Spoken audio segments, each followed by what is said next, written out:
Puedes encontrar motores de corriente continua en muchos electrodomésticos, en coches y en equipos industriales. En este vídeo vamos a aprender la construcción y funcionamiento de un motor de corriente continua comercial.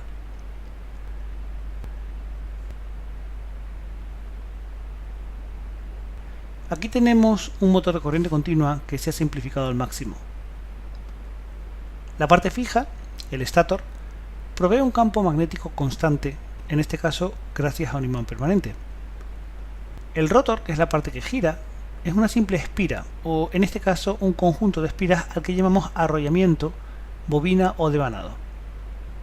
El devanado del rotor está conectado a una fuente de alimentación de corriente continua a través del anillo que llamamos colector de delgas. Cada semianillo del colector es una delga. Cuando fluye la corriente a través del devanado, se induce en él una fuerza electromagnética que sigue la ley de Lorentz. El campo magnético se representa con las flechas amarillas. Ten en cuenta que el sentido de la corriente representado por las flechas azules es el de la corriente convencional. Puede entenderse como un flujo de huecos o cargas positivas.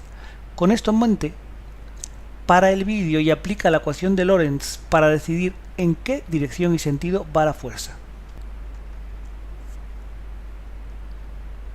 Por si no lo tienes claro, te pongo un recordatorio de las reglas de Maxwell del producto vectorial.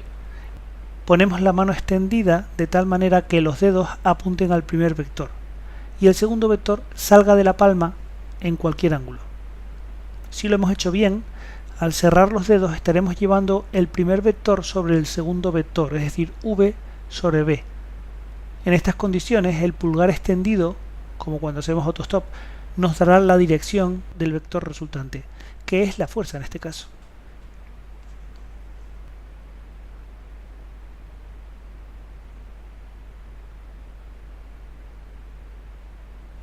Recuerda que esto se hace con la mano derecha, porque la izquierda te daría el resultado contrario. Fíjate que el producto vectorial v por b va multiplicado por la carga en la ecuación de Lorentz. Si la carga es positiva, todo va como hemos comentado. Sin embargo, si se trata por ejemplo de un electrón, su carga negativa también hace negativo el resultado, lo que equivale a decir que la dirección de la fuerza resultante es justo la contraria.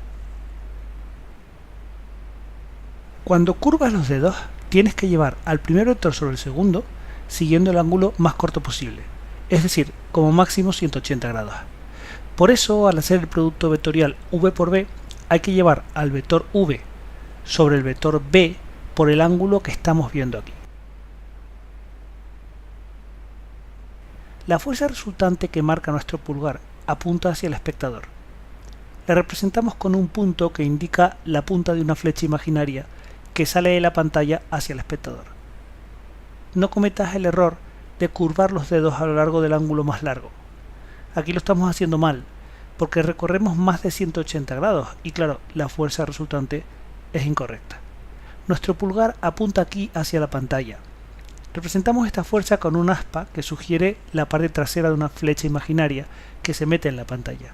Este resultado es incorrecto. El resultado correcto lo tuvimos al girar por el ángulo más corto. Lo hemos dejado a la derecha de la pantalla. En él, la fuerza apunta hacia nosotros. Este es el momento de que pares el vídeo de nuevo para intentar obtener la dirección de la fuerza.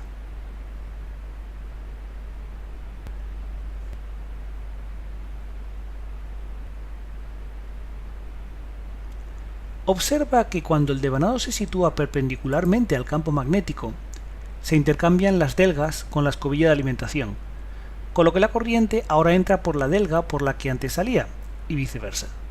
El resultado es que la corriente cambia de sentido. Este proceso hace que, en este caso, en la parte del devanado que está a nuestra derecha, a la derecha del espectador, la corriente va hacia nosotros, mientras que a la izquierda la corriente se aleja de nosotros. Y esto asegura que el par motor vaya siempre en la dirección del movimiento, así que el devanado va a seguir girando. Sin embargo, si reflexionas sobre el par motor, te darás cuenta de que el par es máximo cuando el devanado es paralelo al campo, y llega a ser nulo con el devanado en posición perpendicular al campo. Como resultado, el rotor se movería irregularmente en un motor como este.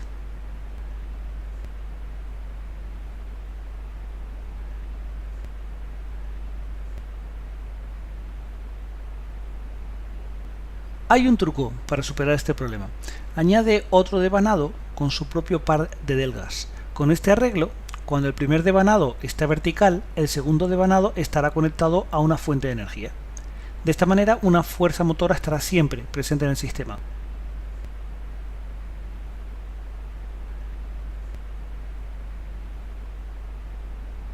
Esta idea podemos llevarla aún más lejos, añadiendo nuevos devanados con sus correspondientes delgas. Y con esto vamos a conseguir un movimiento mucho más suave. En un motor real, los devanados se alojarán en ranuras de acero laminado que tienen una alta permeabilidad magnética para así aumentar el flujo magnético. Las escobillas de grafito van a mantener el contacto eléctrico de la fuente de alimentación con el colector gracias a la acción de unos muelles que mantienen la presión sobre las delgas a medida que el grafito se va desgastando. En las máquinas eléctricas rotativas, el inductor es el que produce el campo magnético principal.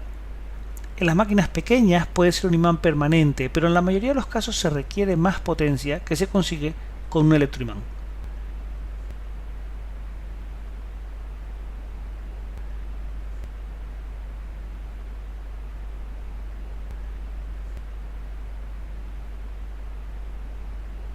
El electroimán se alimenta con la corriente de excitación. Por otra parte, tenemos un inducido. Lo que se induce en él cuando es un generador es una corriente.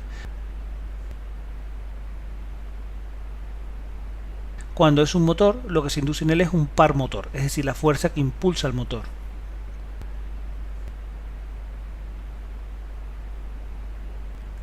Pongamos el inducido de un alternador. ¿El alternador es un motor o es un generador?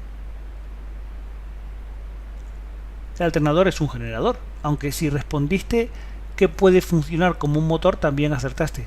De hecho, los motores síncronos y los alternadores son la misma máquina funcionando de formas distintas. Vamos a centrarnos, sin embargo, ahora en su función como alternador, es decir, como generador de corriente alterna. ¿Cómo distinguimos el inducido del inductor en un generador? Para el vídeo y responde a la pregunta.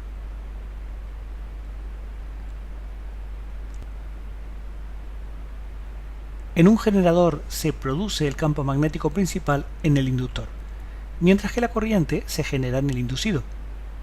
Sabiendo esto, ¿cuál es el inductor en el alternador? ¿El estator o el rotor? Para el vídeo otra vez. El inductor es el rotor, con su campo producido por corriente continua, o bien con alimentación externa o bien con una dinamo autoexcitada por la propia máquina. El inducido es el estator, donde se induce la corriente que genera la máquina. Veamos ahora nuestro motor. ¿Cuál es el inducido y cuál es el inductor? Para el vídeo y responde.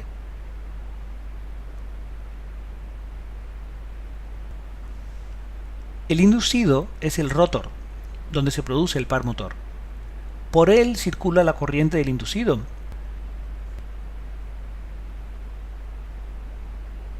Mientras que el inductor es el estator, cuyo campo magnético se genera con la corriente de excitación. A diferencia de los generadores, los motores tienen que alimentarse por partida doble, ya que hay que alimentar tanto al inducido como al inductor.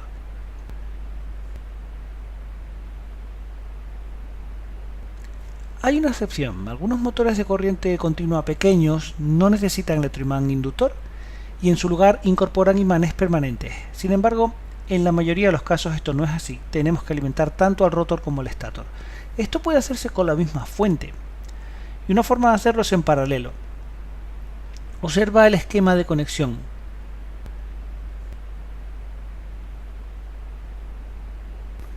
Otra es en serie. Fíjate en este esquema.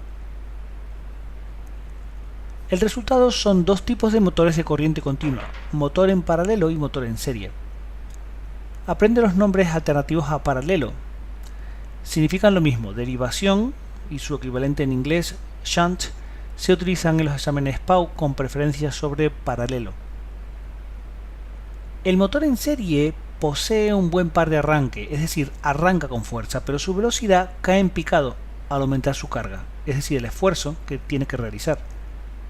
El motor en derivación, en cambio, tiene un par de arranque bajo, pero su velocidad se mantiene prácticamente constante, aunque aumente la carga.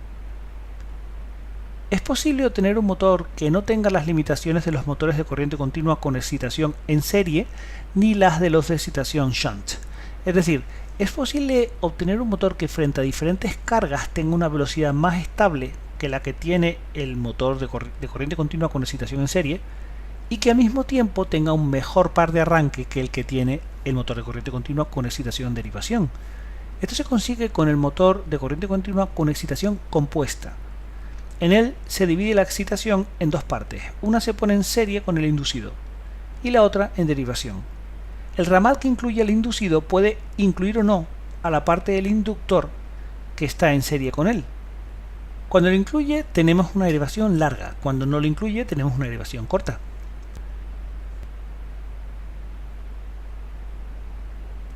Los motores de corriente continua serie y shunt son máquinas autoexcitadas, es decir, la corriente de excitación proviene de la misma fuente que alimenta el inducido. También podríamos tener un motor de corriente continua que tenga excitación independiente, provista por otra fuente. Esto es más caro de construir, pero presenta muchas ventajas, tanto de estabilidad como de regulación. Para el vídeo y tómate un minuto para repasar los motores de corriente continua. Esta es una pregunta de examen. Hay varios tipos de máquinas rotativas, además de los motores de corriente continua. Tenemos motores de corriente alterna, tenemos generadores que pueden ser de corriente continua, entonces se llaman dinamos, o bien generadores de corriente alterna, que llamamos alternadores. El motor de corriente continua posee una característica que lo diferencia del resto de las máquinas eléctricas rotativas. Esta característica es la producción de fuerza contraelectromotriz. Un devanado rotativo dentro de un campo magnético produce una fuerza electromotriz de acuerdo con los principios de la inducción electromagnética. Eso es exactamente lo que pasa en un generador. En los motores de corriente continua ocurre lo mismo. Según la ley de Lenz, la fuerza electromotriz inducida se opone a la causa que la crea, es decir, que se resta a la fuerza electromotriz de la fuente de alimentación del rotor. La fuerza contraelectromotriz reduce muy considerablemente la corriente que fluye en el devanado. Esta fuerza es proporcional a la velocidad del rotor. Cuando el motor arranca, la fuerza contraelectromotriz es nula, mientras que en régimen de funcionamiento normal, lo que llamaríamos nominal, se eleva tanto que contrarresta la mayor parte de la tensión suministrada al rotor y con ello la intensidad. La consecuencia es que la corriente de arranque, cuando no hay fuerza contraelectromotriz, es mucho mayor que la corriente nominal. Esta corriente de arranque podría quemar los devanados del rotor. Por eso, en los grandes motores de corriente continua es necesario un mecanismo de arranque adecuado que regule el voltaje aplicado. Como ocurre con otras máquinas rotativas, las pérdidas se disipan en forma de calor, así que con frecuencia es necesario usar un ventilador para ayudar a esta disipación de calor.